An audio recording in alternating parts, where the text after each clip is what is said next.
வார்த்தை ஒன்றுதான் நம்மளை உருவாக்கும். வார்த்தை ஒன்றுதான் நம்மை மேன்மைப்படுத்தும். மனுஷன் அப்பத்தினாலே மாத்திரம் அல்ல, கர்த்தருடைய வாயிலிருந்து புறப்படுகிற ஒவ்வொரு வார்த்தையினாலும் அவன் பிழைப்பான். நீங்கள் பிழைப்பதற்கு இந்த உலகத்தில் உணவை தவிர வேறு ஒன்று இருக்கிறது. நாம் வாழ்வதற்கு வேலையை தவிர ஒன்று இருக்கிறது. செய்யும் தொழிலே கடவுள் அப்படின்பா. வாய் தான் எனக்கு முதலீடும்பாங்க, எனக்கு கை தாங்க இருக்குது, அதை வச்சுதாங்க நான் சம்பாதிக்கிறேன் அப்படிம்பாங்க. சில பேர் சொல்லுவாங்க, இதை விட்டா வேற வாய்ப்பே இல்லை, இதை வச்சுதான் என் குடும்பமே ஓடிட்டு இருக்கு. இந்த வண்டியை வச்சு, இந்த இடத்தை வச்சு, இந்த பணத்தை வச்சு, இந்த நகையை வச்சு, சொத்துக்களை வச்சு தான் என் குடும்பமே ரன் ஆயிட்டு இருக்கு, என் குடும்பமே ஓடிட்டு இருக்கும்பாங்க. அது உலகத்தாருக்கு. ஆனா தேவ ஜனமாகிய நமக்கு தேவனால் தான் வாழ்க்கை உயர்ந்து கொண்டு இருக்கிறது. இயேசுவால் தான் நம்முடைய வாழ்க்கை இன்றைக்கு வரைக்கும் அழிக்கப்படாமல் காக்கப்பட்டு கொண்டு இருக்கிறது. தேவையில்லாத குப்பையெல்லாம் மண்டையில் வச்சுக்கிறீங்க, ஆமே. தேவையில்லாத கஷ்டத்தை எல்லாம் மண்டையில் எழுதிக்கிறீங்க, ஆமே. பிள்ளைய வளர்க்கணும், அதை பண்ணணும், இதை பண்ணணும், சம்பாதிக்கணும், அடுத்த வாரத்துக்கு கடனை கட்டணும், அப்படி இப்படின்ட்டே யோசிக்கிறீங்க. எல்லாமே இருந்தாலும் உங்களுக்கு பிரதான ஒரு நோக்கம், இயேசுவை எப்பொழுதும் நீங்கள் அனுபவிக்க வேண்டும், ஆமே. இயேசுவுடைய பிரசன்னத்தை, கர்த்தருடைய மகிமையை எப்பவுமே நீங்க அனுபவிக்கணும். உங்க சிந்தனையில தேவ பிரசன்னம் உங்க கஷ்டத்தை விட, உங்க வேதனையை விட, உங்க தேவையை விட அது அளவுக்கு மீறி இருக்கணும். அந்த போராட்டத்தின் அந்த திக்னஸ் இருக்கு பாத்தீங்கன்னா, அந்த வலிமை, அந்த வடிவம் இருக்கு பாத்தீங்களா, அதுக்கு மேல தேவ பிரசன்னத்தின் அளவு அதிகமா இருக்கணும். பிரச்சனையை மீறி தேவ பிரசன்னம் நம்முடைய சரீரத்தை ஆளுகை செய்யணும், ஆமே. நம்முடைய ஆவியை ஆளுகை செய்யணும். ஆண்டவர் பிரச்சனையை, போராட்டத்தை கம்பேர் பண்ணும்போது மலையை கம்பேர் பண்ணார். மரத்தை கம்பேர் பண்ண அதை விட பெருசா ஒன்று இருக்கும். மலையை கம்பேர் பண்றார். மலையை விட இந்த உலகத்துல உயர்ந்தது ஒன்றுமே இல்லை. அதனாலதான் மலையை பார்த்து கம்பேர் பண்ற. அதை விட தேவன் மிகவும் உயர்ந்தவர். எல்லாரை காட்டிலும் தேவன் மிகவும் அற்புதமானவர். அவர் நமக்காக எல்லாவற்றையும் செய்ய ஒரு ஆயத்தமாக இருக்கிறார். அப்ப அவருடைய மகிமை, அவருடைய பிரசன்னம் உங்களை ஆளுகை செய்வதற்கு நீங்கள் இடமளிக்க வேண்டும். யோவான் 15வது அதிகாரம் 4வது வசனத்தை வாசிக்கலாம். இந்த வேத பகுதியிலிருந்து தான் சில காரியங்களை நாம தியானிக்க போகிறோம். எரேமியா 2வது அதிகாரம். அவர்தான் திராட்சை செடியா அப்படின்னு பார்த்தா, நம்மளையும் ஆண்டவர் திராட்சை செடியாத்தான் செஞ்சிருக்கிறாரு, வச்சிருக்கிறாரு. எரேமியா 2வது அதிகாரம் 21வது வசனத்தை வாசிக்கலாம். நீங்கள் ஆசீர்வதிக்கப்பட்டவர்கள் தான், நீங்கள் பரிசுத்தமாக்கப்பட்டவர்கள் தான், நீங்க பரிசுத்த ஜாதியாக தேவனாலே முன்குறிக்கப்பட்டவர்கள் தான். தேவன் உங்களை நீதிமானா மாற்றிட்டாரு. தேவன் உங்களை அவருக்கு சொந்த ஜாதியாக மாற்றிட்டாரு. இதற்கு மேலாக ஒரு பெயர் இடுகிறார், நீங்கள் உயர்குல திராட்சை செடி. தேவனுடைய கரத்தினாலே, தேவனுடைய வார்த்தையினாலே, தேவனுடைய ரத்தத்தினாலே நான் கழுவி சுத்திகரிக்கப்பட்ட உயர்குல திராட்சை செடி. இந்த திராட்சை செடியை எப்படி மாத்துறாராமா? அவரோடு கூட இணைக்கப்பட்டவர்களாக. சொல்லுங்க பார்க்கலாம். அவரோடு கூட இணைக்கப்பட்டவர்களாக. இந்த திராட்சை செடி யாரோட இணைஞ்சா பெருக்கம் வரும் அப்படின்னு சொல்லித்தான் யோவான் 15:4 நம்ம வாசிச்சோம். என்னில் நிலைத்துருங்கள், நானும் உங்களில் நிலைத்திருப்பேன். கொடியானது திராட்சை செடியில் நிலைத்துறாவிட்டால் அது தானா கனி கொடுக்காதது போல. இங்கதான் ரொம்ப ரொம்ப கவனமா நீங்க கேட்கணும், காது கொடுத்து. நீங்கள் அவரில் நிலைத்திராவிட்டால் கனி கொடுக்க மாட்டீர்கள். நீங்கள் அவரில் நிலைத்திராவிட்டால் பெருக்கம் வராது. நீங்கள் அவரில் நிலைத்திராவிட்டால், ஆமா, நம்முடைய வாழ்க்கையில இருக்கிற பிரச்சனை மாறாது. நாம அவரை தேடாம விட்டா, நாம அவருடைய வார்த்தையை கை கொள்ளாம விட்டா, நிச்சயமா நமக்கு இருக்கிற பிரச்சனை இன்னும் அதிகமாகவே ஒழிய அது குறைந்து போகாது. திராட்சை செடி அவரில் நிலைத்திருந்தால் தான் செழிப்படையும், கனி கொடுக்கும். காத்து இல்லாத உலகத்தை பார்த்திருக்கிறோமா? கர்த்தர் இல்லாத விசுவாசி, கர்த்தர் இல்லாத விசுவாசம், கர்த்தர் இல்லாத ஜெபம், கர்த்தர் இல்லாத வேலை, கர்த்தர் இல்லாத வாழ்க்கை ஆசீர்வாதமாக இருக்காது, சாபமாக மாறிவிடும். உபத்திரவமாக மாறிவிடும், தரித்திரமாக மாறிவிடும். கர்த்தர் உங்க வாழ்க்கையில இருப்பார் என்றால் அவர் இருக்கிறாரு, நாம அவருக்குள்ள இருக்கிறோமா? அவருக்குள்ள இருக்கிறது தான் இந்த உலகத்துல மிக மிக பாதுகாக்கப்பட்ட ஒரு வாழ்க்கையாக மாறும். ஜெபம் இல்லாத வாழ்க்கை, ஜெபம் இல்லாத வேலை, ஜெபம் இல்லாத ஜீவியம் மிகுந்த ஆபத்துக்குரிய அறிகுறியாக மாறிவிடுமா?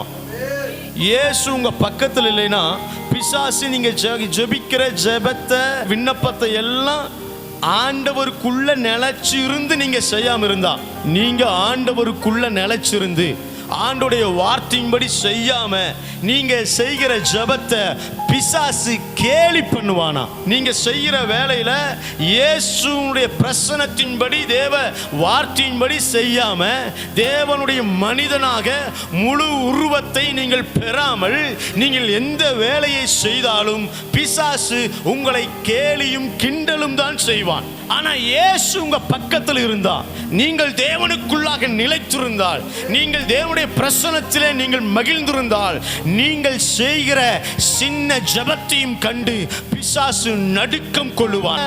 பிசாசு உங்களை கேலி பண்ணணுமா அல்லது உங்களை பார்த்து நடுங்கணுமா? நீங்க எந்த வழியில போக ஆசைப்படுறீங்க? உங்களை பார்த்து பிசாசு சிரிக்கணுமா இல்ல உங்களை பார்த்து பிசாசு நடுங்கணுமா? கர்த்தருடைய வழியில நடந்தா மட்டும்தான், கர்த்தருடைய பிரசன்னத்தை நீங்க அனுபவிச்சா மட்டும்தான், தேவ வார்த்தையை நீங்க அனுதினமும் தேடினா மட்டும்தான் மனிதன் உலகம் முழுவதையும் ஆதாயப்படுத்தினாலும் தன் ஜீவனை யாரு சொல்லுங்க பார்க்கலாம். அதுக்கு ரெண்டு மீனிங் இருக்கு.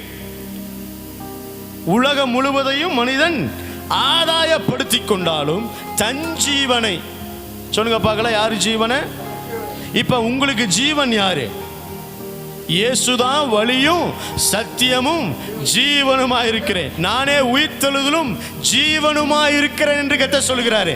அப்ப உலகம் முழுசும் நீங்க ஆதாயப்படுத்துகிற பலன் உங்களுக்கு இருந்தாலும், நல்ல திறமை இருந்தாலும், நல்ல பேச்சு இருந்தாலும், நண்பர்கள் உங்களுக்கு இருந்தாலும், உங்களுக்கு ஜீவனை கொடுத்தவரை, உங்களுக்காக மரித்தவரை நீங்கள் தேடாதிருப்பீர்கள் என்றால் அங்கேதான் நமக்கு பிரச்சனை ஆரம்பமாகுது, அங்கேதான் நமக்கு போராட்டம் ஆரம்பமாகுது.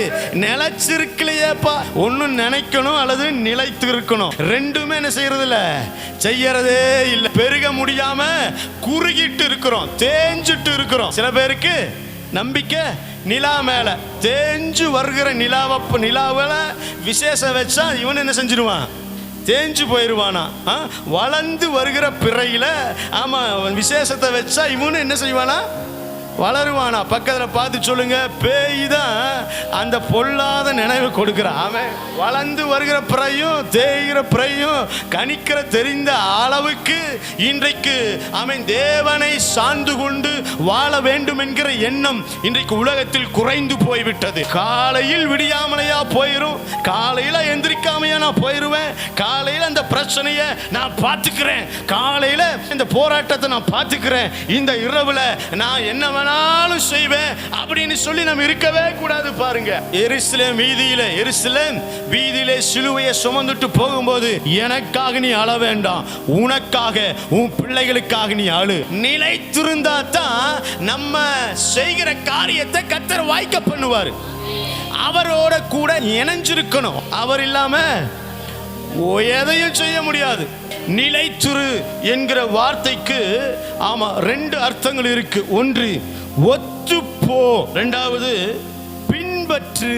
ஒருவன் என்னை பின்பற்ற வர விரும்பினால் அவன் தன்னைத்தானே வெறுத்து தன் சிலுவையை அனுதினமும் சுமந்து கொண்டு வரக்கடவன். இயேசு போன பாதையில நீங்க போனீங்கன்னா நிச்சயமா பெருக்கம் உண்டாகும். அவர் பிதாவினுடைய ரூபத்துக்கு ஒத்திருந்தார், பரலோகத்திற்கு ஒத்திருந்தார். அதனாலதான் சொல்றாரு, என்னை கண்டவன் பிதாவை கண்டான். தேவ பிரசன்னத்தை, தேவ மகிமையை உணராதவங்க, பெற்றுக்கொள்ளாதவங்க, ரட்சிப்பு அடையாதவங்க எல்லாரும் இயேசுவை பார்த்து சொன்னாங்க, இவர் தீர்க்கதரிசிகளில் ஒருவராக இருக்கிறார், இவர் எலியாவை போல ஒருவராக வந்திருக்கிறார், இவர் மோசேயை போல ஒருவராக வந்திருக்கிறார். ஆனால் அவர் சொல்றாரு, இல்ல இல்ல, நான் தீர்க்கதரிசியும் அல்ல, எலியாவும் அல்ல, மோசேயும் அல்ல, நான் தான் பிதா, நான் தான் யெகோவா தேவன், நான் இருக்கிறவராகவே இருக்கிறேன். தாவீது காண ஆசைப்பட்டவர், ஆபிரகாமுடைய சந்ததி பெருகும்படியாக கட்டளையிட்டவர் நான் தான். என்னை கண்டவன் பிதாவை காண்கிறான். இப்ப நீங்க சொல்லணும் பாருங்க, என்னை கண்டவன், என்னை பார்க்கிறவன், நான் பரலோகத்துக்கு ஒத்திருப்பதை பார்க்கணும். நான் தரித்திரத்திற்கு அடையாளமாக இருக்கக்கூடாது, கீழ்ப்படியாமைக்கு அடையாளமாக இருக்கக்கூடாது, சாபத்திற்கு அடையாளமாக இருக்கக்கூடாது. கர்த்தர் உங்களை எப்படி வச்சிருக்கிறார் அப்படின்னா, மேன்மைக்கு அடையாளமாக வைத்திருக்கிறார். பரலோக வாசிகளாக கர்த்தர் உங்களை உருமாற்றி இருக்கிறார். உங்க வாழ்க்கையில உங்க சிந்தனைகளை நீங்கள் மாற்றிக்கொள்ளாத வரைக்கும் ஆசீர்வாதத்தை ருசிக்க முடியாது. கிறிஸ்துவின் ரத்தம் என்னை கழுவி இருக்கிறது, கிறிஸ்துவின் ரத்தத்தினாலே நான் பாவங்கள் அற கழுவப்பட்டு இருக்கிறேன். தேவன் என்னை சுத்திகரித்திருக்கிறார். அவருடைய சந்ததி, அவருடைய பிள்ளை, நான் அடிமை அல்ல, அப்பா பிதாவே என்று கூப்பிடத்தக்கதான புத்திர சுவிகாரத்தின் ஆவியை நான் பெற்றிருக்கிறேன். நான் தேவ ராஜ்யத்துக்கு உரியவன், நான் இந்த மண்ணுக்கு உரியவன் அல்ல, நான் பரலோகத்திற்குரியவன் என்கிற சிந்தனை உங்களுக்குள் வரும்போதுதான் நீங்கள் பெருகிற அந்த எல்லைக்குள்ளாக நீங்கள் கடந்து போவீர்கள். தரித்திரத்தின் எல்லையில இருந்து பெருக்கத்தின் எல்லைக்கு நீங்கள் போக வேண்டும் என்றால் ஒரே ஒரு காரியம், நான் என்னுடையவன் அல்ல, நான் உலகத்தை பின்பற்றுகிறவன் அல்ல, நான் தேவ சித்தத்தை பின்பற்றுகிறவன், வார்த்தையை ஃபாலோ பண்ணுகிறவன், கட்டளையை கை கொள்கிறவன். அப்பதான் நான் பெருக முடியும் அப்படிங்கிற சிந்தனை உங்களுக்குள்ள உருவாகணும். நீங்க உறுதியாய் நிலைத்திருப்பீர்கள் என்றால், உறுதியாக தேவ சித்தத்திலே நீங்கள் நிற்பீர்கள் என்றால், கர்த்தர் உங்கள் ஆபத்தில் உங்களோடு தான் இருப்பார். ஜெபம் இல்லாத, ஆண்டவர் இல்லாத வேலையை செய்யாதீங்க. தேவன் இல்லாத ஒரு சூழ்நிலையில நீங்க வாழுவதற்கு முயற்சியே செய்ய வேண்டாம். அது ரொம்ப ரொம்ப ஆபத்தானது. நீங்கள் உயர்வதற்கும் பலப்படுவதற்கும் கட்டமைக்கப்படுவதற்கும் நீங்கள் தேவனோடு இணைந்திருப்பது மிகவும் அவசியம். அவரோடு இணைஞ்சிருந்தா தான் ஜெயிக்க முடியும். அவரோடு இணைஞ்சிருந்தா தான் எல்லா மதில்களையும் தாண்ட முடியும். நமக்கு வருகிற போராட்டம், நமக்கு வருகிற துன்பம், ஏதோ நம்ம நினைக்கிறோம் பிசாசு கொண்டு வந்துட்டோம் அப்படின்னு. நிறைய நேரங்கள்ல நம்ம தலையில நம்மளே மண்ணவாரி செய்கிறோம், போட்டுக்கிறோம். அவருக்குள்ளாக இல்லாம அவரை விட்டு வெளியே வர்றது, அவருடைய பாதுகாப்புங்கிற வலையில விட்டு வெளியே வர்றது. பிசாசு உங்களை தூக்கிட்டு போனா அப்படிங்கிறத விட அந்த வலையை விட்டு நாமளே வெளியே போறோம் பாருங்க. சத்ருவின் வல்லமைகள் நம்மளை தாக்குகிறது, பலவீனங்கள் நம்மை தாக்குகிறது, போராட்டங்கள் நம்மை தாக்குகிறது. அந்த வலையை தாண்டி வெளியே போகாதீங்க. வேலியை வச்சிருக்கிறாரு, யோபுவுக்கு வச்சது போல ஒரு வேலி. அந்த வேலியை தாண்டி, வேலியை தாண்டி போனா காலி. அவர் அரணான பட்டணம் போல இருக்கிறாராம். எருசலேம் நகரம் மலைகளாலே சூழப்பட்டு பாதுகாக்கப்பட்டு இருக்கிறது போல அவர் நம்மளை என்ன செய்கிறாராம்? பாதுகாக்கிறாராம். அவர் நம்மளை அரவணிக்கிறவரா இருக்கிறாரு. உன்னதமானவருடைய மறைவு, சர்வ வல்லவருடைய நிழல் நம்மை தான் பாதுகாத்து கொண்டிருக்கும் போது நமக்கு தான் ஏவாள் புத்தியாச்சு. சுத்தி அத்தனை மரம் இருந்தாலும் வேண்டான்னு சொன்ன அந்த காரியத்தை தான் செய்வோம். அந்த வேலிக்குள்ளாக தேவன் உங்களை ரொம்ப அழகா போஷிக்க ஒரு வல்லவராக இருக்கிறாரு, அற்புதமா தப்புவிக்க வல்லவராக இருக்கிறாரு. உங்களை எல்லா சூழ்நிலையிலும் காப்பாற்ற தேவன் தைரியம் உள்ளவராக பராக்கிரமசாலியாகத்தான் இருக்கிறார். ஆனால் எதை தாண்டக்கூடாதோ அதை தாண்டுவதினாலே நமக்கு தண்டனை உண்டாகிறது. மந்தைக்குள்ளாக இருங்க, ஏனென்றால் மந்தையை சுற்றி சுற்றி ஓநாய்கள் வந்து கொண்டு இருக்கிறது. மந்தையை சுத்தி சுத்தி, வேலையை சுத்தி சுத்தி பிரச்சனை வந்துட்டே இருக்கு.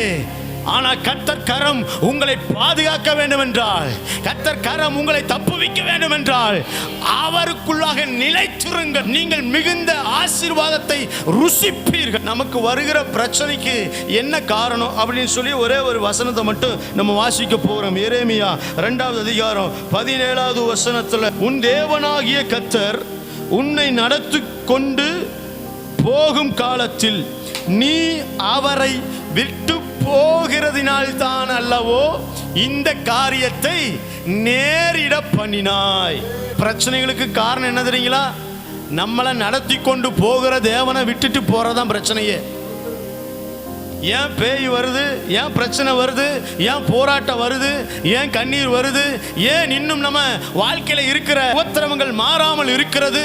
தேவ பிரசன்னத்தை விட்டு போறனால, தேவ வார்த்தையை விட்டு போறனால, தேவ மகிமையை விட்டு போறனால, தேவ ஆளுகையை விட்டு, தேவன் எனக்கு எதை செய்தாலும் நன்மைக்காகத்தான் அதை மாற்றுவார், முடிய பண்ணுவார் என்கிற நிலைமையை விட்டு இன்னும் எத்தனை நாளுக்கு தான் பொறுத்திருக்கிறது?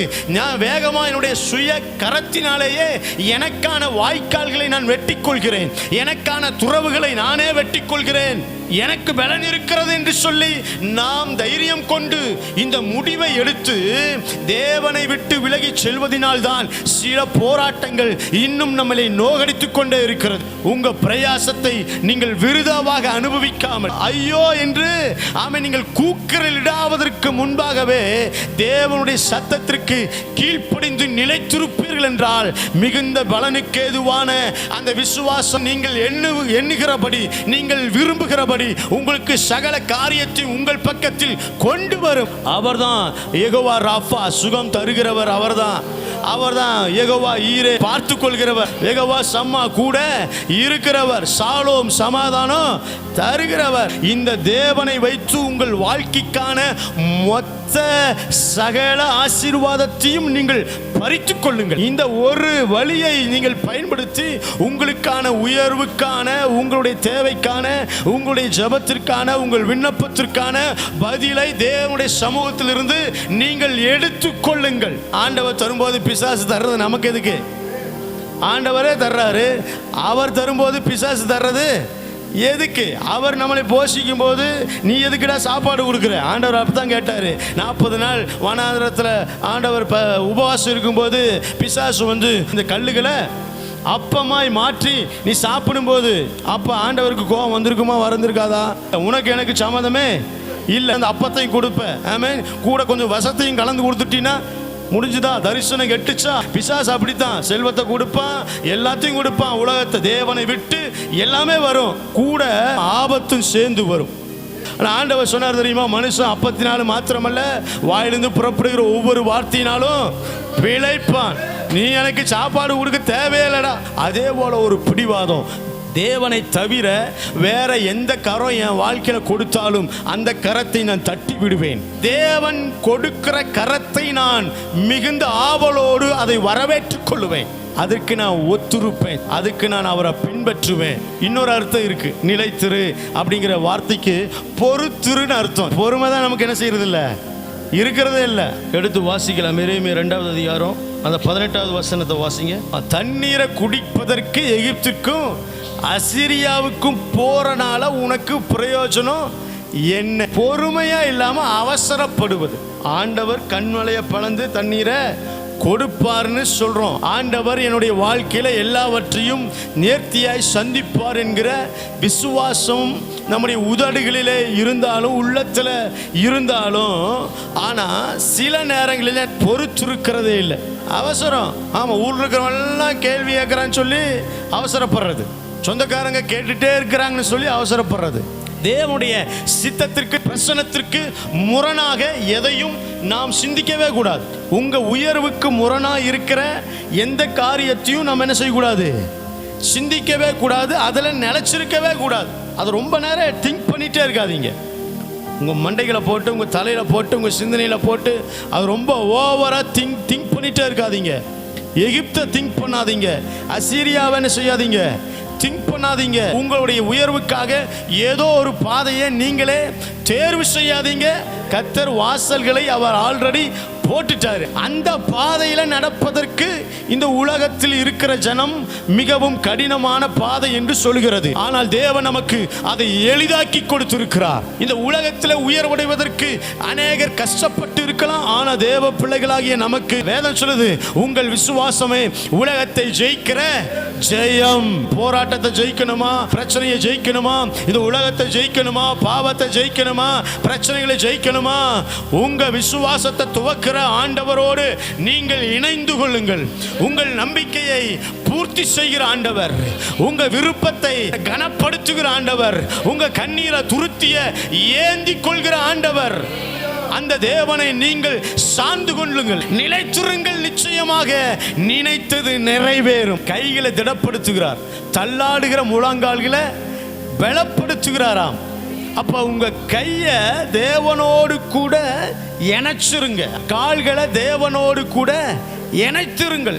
உங்க வாழ்க்கைய தேவ வார்த்தையோடு கூட இணைத்து விடுங்கள். யோவான் 15:4 என்னில் நிலைத்திராவிட்டு என்ன செய்ய மாட்டோம், நம்ம கனி குடிக்கவே முடியாது. அவர் எனக்குள்ளாக இருக்கிறாரு, நான் அவருக்குள்ள இருக்கிறேனா, நான் அவரை தேடுகிறேனா, அவரை நான் நம்புகிறேனா, என்னுடைய போராட்டம் மாறுன்னு சொல்லி அவரை தவிர வேற ஒன்றை நான் தேடாது இருக்கிறேனா, அவசரப்படாமல் இருக்கிறேனா, பொறுமையாக காத்திருக்கிறேனா, கர்த்தருக்காக நான் காத்திருப்பேன், அவர் விரும்பினதை எனக்கு செய்வார்னு சொல்லி நீங்கள் அவரை நோக்கி எப்பொழுதாவது காத்திருக்கிறது உண்டா? நம்ம வாழ்க்கையில எப்பொழுதுமே தேவ பிரசன்னத்தை நினைத்து கொண்டே இருக்கணும். எதுக்கு அடையாளம் தெரியுமா? நான் பொறுமையா இருப்பேன், தேவன் என் வாழ்க்கையில சிலவற்றதை அவரே மாற்றிக்கொள்ள போகிறார். நீங்க ஒன்றை தேடி போறதுக்கு முன்னாடியே தேவன் உங்களுக்காக எல்லாவற்றையும் கொடுத்துட்டாரு. நீங்க தேடி போக தேவையே இல்லை, வார்த்தைக்குள்ள எல்லாமே இருக்கு. நல்லா கவனமா கேளுங்க. இந்த பைபிள் இருக்கு பாத்தீங்களா, சகல நன்மைகளையும் பெற்று அனுபவிக்கக்கூடிய சகல ஆசீர்வாதமும் இந்த பைபிள்ல, இந்த வேதத்துல அடங்கி இருக்கு. எத்தனை பேர் விசுவாசிக்கிறீங்க? இது ஏதோ பேப்பர் கிடையாது, உங்களுக்கான ஆசீர்வாதங்கள் அடங்கி இருக்கிற லாக்கர். உங்க ஆசீர்வாதத்துக்கு ஆண்டவர் இந்த லாக்கர் கொடுத்துட்டாரு. இதை ஓப்பன் பண்ணி பார்க்கறதுக்கு கஷ்டமா? உங்களை படைச்ச ஆண்டவர் இதுக்குள்ள இருக்கிறாரு, உங்களுக்குள்ள இருக்கிறார். மோசேய ஆண்டவர் அந்த சீனாய் மலைக்கு கூப்பிடும் போது 10 கட்டளைகள் அடங்கிய எடுத்துட்டு வர்றாரு. இங்க கீழே பார்த்தா ஏடா கூடமா நடந்துட்டு இருக்கு. வைராக்கியத்தில் உடைச்சாரு. ஆண்டவர் கூப்பிடும் போது முதல்ல உருவாக்கப்பட்ட முதல்ல நான் உன் கையில என்ன கொடுத்தேன்? கற்பலகைய கொடுத்தேன். மேல பார்த்த மாதிரியே கீழே இருந்து என்ன செய்யணுமா? செஞ்சுட்டு கொண்டு வா அப்படின்ட்டார். தேவன் ஆல்ரெடி நமக்கான மகிமையை கொடுத்துட்டாரு, நமக்கான சமாதானத்தை கொடுத்து விட்டார், சுகத்தை கொடுத்து விட்டாரு. அதை நம்ம இழந்துட்டோம். இப்ப நீங்க அதை செஞ்சு ஆகணும். நீங்க அதை பெற்றுக்கொள்வதற்கான முயற்சிகளை, விசுவாசத்தை நிலைத்திருக்கிற நிலையில் நீங்கள் வாழ வேண்டும். ஆண்டவரோடு கூட இணைஞ்சிருக்கணும். இந்த வேதத்தை படிக்கணும். நீங்க சொல்லலாம், எனக்கு பைபிள் படிக்கிறதுக்கே டைம் இல்லை பாஸ்டர். மூளையில் இருக்கிறவனுடைய மூளையில ஆண்டவர் அந்த சயின்ஸை கொடுத்து செல்போன்லயே என்ன செஞ்சிருங்க, பைபிளை கொடுத்துருங்க அப்படின்ட்டு. இப்போ ஏதாவது போக்கு சொல்றதுக்கு நேரம் இருக்கா? எனக்கு படிக்கவே தெரியாது பாஸ்டர் அப்படின்னா வசனத்தை எல்லாம் ரெக்கார்ட் பண்ணி வாய்ஸை ரெக்கார்ட் பண்ணுங்க. படிக்க தெரியாதவங்க நிறைய பேர் இருக்கிறாங்களா, அவங்களுக்கு இந்த சத்தத்தை கேட்டு வசனத்தை கேட்கட்டும். அடுத்த வீட்டில் என்ன நடக்குது இதுலயே காது கேட்டு கேட்டு கேட்டு கேட்டு வார்த்தை என்ன செய்ய மாட்டேங்குது, இப்ப உள்ள போக மாட்டேங்குது. இதை நீங்க கேட்காத வரைக்கும் ஆண்டவர் உங்க பிரச்சனையை கேட்கவே மாட்டாரு. இந்த வார்த்தையை நம்ம கேட்காத வரைக்கும் நம்ம பிரச்சனை என்ன செய்யாது, பரலோகத்தால கேட்கப்படாது. நிலைத்திருந்து தேவ வார்த்தையின்படி நீங்கள் வாழ்வதற்கு, ஆமென், தேவனுடைய ஆசீர்வாதங்களை பெற்றுக்கொள்வதற்கு, தேவனுடைய ஆமென் பிரசன்னத்திற்கு நேராக ஒத்து போவது, தேவ சித்தத்தை பின்பற்றுவது, தேவ வார்த்தையை பின்பற்றுவது, தேவ ஆலோசனையின்படி நான் பொறுத்திருப்பது, இந்த 3 காரியம் தேவ பிள்ளைகளாகிய நமக்கு ரொம்ப அவசியம். நிறைய நேரங்களில் பிசாசு நம்மளை லைக் பண்ணுற இல்லையோ, பிசாசு நாம லைக் பண்ணுறனால தான், உலகத்தை லைக் பண்றனால தான் நீ லைட்டா மாறாம பிரைட்டா மாறாம இருள் அடைஞ்சு காணப்படுறோம். இன்னைக்கு ஆண்டவருடைய சன்னிதானத்தில் ஒரு முடிவு எடுத்து ஆகணும். ஆண்டவரே, நான் பெருகுவதற்கு எதையெல்லாம் தடையா இருக்கோ, எதையெல்லாம் நான் விடணுமோ அதை நான் விட்டுட்டு நானும் என் பிள்ளைகளும் இந்த தேசத்தில் பெருகுவதற்கு, நானும் இந்த ஸ்தலத்திலே நிம்மதியாய் குடியிருப்பதற்கு, என் வீட்டுக்குள்ளாக தேவ சந்தோஷத்தை அனுபவிப்பதற்கு நான் விடுவேன். நான் எதையெல்லாம் பின்பற்றணுமோ அதை நான் பின்பற்றுவேன். வார்த்தையை பின்பற்றுவேன், ஆலயத்தை பின்பற்றுவேன், அபிஷேகத்தை பின்பற்றுவேன், அவரோடு அமர்ந்து கொள்வதை பின்பற்றுவேன், ஆவலாய் தேடுவதை பின்பற்றுவேன், ஆசையாய் வார்த்தை கேட்பதை பின்பற்றுவேன். தேவ சித்தம் உங்களுக்கு காட்டப்படுகிறதோ அங்கே நீங்கள் நிற்க வேண்டும், அங்கே நீங்கள் நிலைத்திருக்க வேண்டும். நல்ல கவனமாக கேளுங்க. கொஞ்சம் நீங்கள் வெயிட் பண்ணி பாருங்க. அதுக்கு முன்னாடி உலகம் உங்களை ரொம்ப அவசரப்படுத்தும், ரொம்ப டென்ஷன் படுத்தும், உங்களை ரொம்ப கேவலப்படுத்தும், ரொம்ப அவமானப்படுத்தும், ரொம்ப உங்களை துக்கப்படுத்தும். இதுக்கெல்லாம் நீங்கள் செவி சாய்க்காம இதையெல்லாம் நீங்கள் கண்டுக்காதீங்க. யார் என்ன சொன்னாலும் இறுதியாக கர்த்தருடைய வார்த்தை தான் உங்கள் வாழ்க்கையில் நிலைச்சு இருக்கும். ஆமென். உங்களை வெட்கப்படுத்தும்படி உங்கள் பொறுமையை சோதிக்கலாம், உங்களை காயப்படுத்தும்படி பொறுமை சோதிக்கப்படும், உங்களை நோகடிக்கும் படும்படி உங்கள் விசுவாசத்தின் கப்பல் சேதப்படும்படி பொறுமை சோதிக்கப்படலாம். ஆனால் நீங்கள் கொஞ்சம் வெயிட் பண்ணுங்க. அவங்க வளர்றாங்க, இவங்க வளர்றாங்க, என் ஃபேமிலி மட்டும் ஏன் இப்படி இருக்கு அப்படின்னு சொல்லி கொஞ்சம் நினைக்காதீங்க. எக்காலத்திலும் எந்த நேரத்திலும் தேவன் உங்களுக்கு அற்புதங்களை உங்கள் வாழ்க்கையில செய்ய ஆயத்தம் உள்ளவராக இருக்கிறார். அவர் ரெடியா இருக்கிறார். தன்னுடைய வாயினால தேவனை தூஷிக்கவே இல்லை, கர்த்தரை மறுதலிக்கவே இல்லை, கர்த்தருடைய நாமத்தை அற்பமாக எண்ணவே இல்லை. அவர் சொல்றாரு, என் மீட்பர் உயிரோடு தான் இருக்கிறார், உதவி செய்ய வல்லவராக இருக்கிறார். இந்த சூழ்நிலைகள் மாறும், இந்த போராட்டங்கள் மாறும். ஏனென்றால் நீங்களும் நானும் ஆராதிக்கிற தேவன் அவர் ஜீவன் உள்ள தேவன், அவர் உயிரோடு தான் இருக்கிறார். நிச்சயமாய் நான் சொல்ல முடியும், நீங்கள் உயர்வடைவீர்கள், நீங்கள் செழிப்படைவீர்கள்.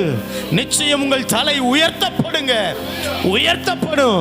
உங்கள் சத்துருக்களுக்கு முன்பாக உங்கள் தலையை உயர்த்துகிற தேவன் உங்க பக்கத்திலேயே இருக்கிறார். நீங்கள் அவரோடு கூட இணைந்து கொள்ளுங்கள், தேவ சித்தத்தோடு கூட இணைந்து கொள்ளுங்கள், தேவ வார்த்தையோடு இணைந்து கொள்ளுங்கள். உங்க பிரசன்னம் அதிகம் அதிகம் ஆக ஆக உங்க ஆத்துமாவில் தேவ பிரசன்னம் பெருக பெருக பெருக தான் நீங்களும் பெருகிட்டே இருப்பீங்க. ஏன்னா அவர் ஜீவ தண்ணீர், அந்த ஜீவ தண்ணீர் ஊற்ற ஊற்ற படத்தான் நாம அவரோடு கூட நிலைச்சிருக்க இருக்கத்தான் இந்த கொடி படரும், தேசத்தை நிரப்பும். யாக்கோப்பில் இருந்து வேர் கீழே வேர் பற்றி மேலே கனி கொடுத்து காய் தந்து தேசத்தை நிரப்பும் காலம் வரும் என்று வேதம் சொல்கிறது. அவரை நிலைச்சிருந்து பெருக போகிறோம், வார்த்தையின்படி பொறுமையா இருந்து பெருக போகிறோம். தேவன் இல்லாத வாழ்க்கையை கொஞ்சம் கூட கனவுல நினைச்சு பார்க்காதீங்க. இயேசு இல்லாத வாழ்க்கையை வாழணும்னு சொல்லி உங்க வாழ்க்கையில முயற்சி செய்யாதீங்க, அழிவுக்கு நேராக தான் கொண்டு போகும். ஆனால் தேவ சித்தத்தின்படி செய்ய, தேவ வார்த்தையின்படி செய்ய, தேவ விருப்பத்தின்படி செய்வதற்கு நீங்கள் எப்பொழுது பணிந்து கொள்கிறீர்களோ, எப்பொழுது தலை சாய்க்கிறீர்களோ, எப்பொழுது நீங்கள் ஒப்பு கொடுக்கிறீர்களோ, அப்பொழுது தேசத்தில் உங்களுடைய தலை உயர்த்தப்படும். நீங்கள் பெருகுவீர்கள். வலது புறத்திலும் இடது புறத்திலும் இடம் கொண்டு பெருகுவீர்கள். நல்ல ஆவியில நிறைஞ்சு சொல்லுங்க பார்க்கலாம். இந்த வார்த்தை ஆவிக்குள்ளாக மிக்ஸ் ஆகணும், உங்க ஆத்மாவில் மிக்ஸ் ஆகணும், உங்களுடைய சரீரத்தில் இந்த வார்த்தை அப்ளை ஆகணும். மற்றவங்களுக்கு கொடுக்கத்தக்கதாக தேவன் உங்கள் தலையை உயர்த்த போகிறார். உங்க கை வாங்குகிற கையில கொடுக்கிற கையாய் இன்றைய நாள் இருந்தது மாறப்போகிறது. அந்த அபிஷேகம் உங்க கையில மேல வருவதாக, அந்த அபிஷேகத்தின் வல்லம் உங்க கையை நிரப்பட்டும், உங்க பாத்திரத்தை நிரப்பட்டும், உங்களுடைய தலையை நிரப்பட்டும். உங்களுக்கான ஆசீர்வாதம் தேசத்தின் எந்த திசையில் இருந்தாலும் அது உங்களை தேடி வரும். உங்களுக்கான ஆசீர்வாதம் தேசத்தின் எந்த மூலையில எந்த திசையில இருந்தாலும் அது உங்களுக்கு நேராக திருப்பப்படும். அதனால ஆண்டவர் சொன்னார், சகலத்தையும் நீ திருப்பிக் கொள்ளுவாய். அல்லேலூயா. இந்த வார்த்தையின்படியே கர்த்தர் ஆசீர்வதிக்க போறார்.